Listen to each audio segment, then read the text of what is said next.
Sistem pertahanan udara Israel gagal menghalau serangan intensif dari perlawanan Hamas pada Senin 6 Januari pagi. Serangan yang diluncurkan dari Gaza tersebut membuat warga Israel kalang kabut ketakutan mencari tempat persembunyian.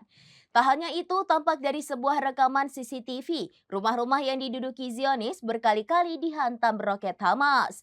Dikutip dari Tribunnews.com pada Rabu 8 Januari 2025, Hamas dilaporkan menembakkan 3 roket ke Israel Selatan. Pasukan pertahanan Israel pun telah mengkonfirmasi salah satu dari serangan itu menghantam kota Sderot. Adapun serangan roket dari Gaza itu dikabarkan telah menghancurkan rumah seorang rabi. Sementara itu, IDF mengklaim berhasil menangkis roket kedua yang diluncurkan oleh Hamas.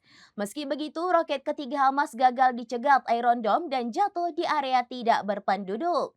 The Times of Israel melaporkan tidak ada korban jiwa dalam serangan roket Hamas pada Senin pagi tersebut.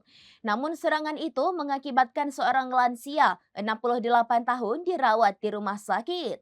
Korban lansia yang dimaksud terluka saat ketakutan mencari tempat perlindungan, di mana warga Israel berdesak-desakan untuk masuk ke shelter setelah sirine peringatan berbunyi.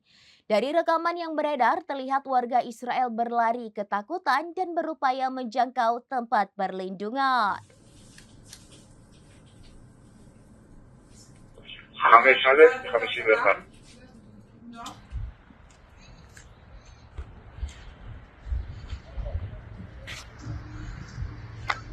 Demikian informasi terkini Syedaralun. Saksikan terus informasi lainnya. Jangan lupa like dan share seluruh akun serambinews.com. Download Tribun X sekarang, menghadirkan lokal menjadi Indonesia.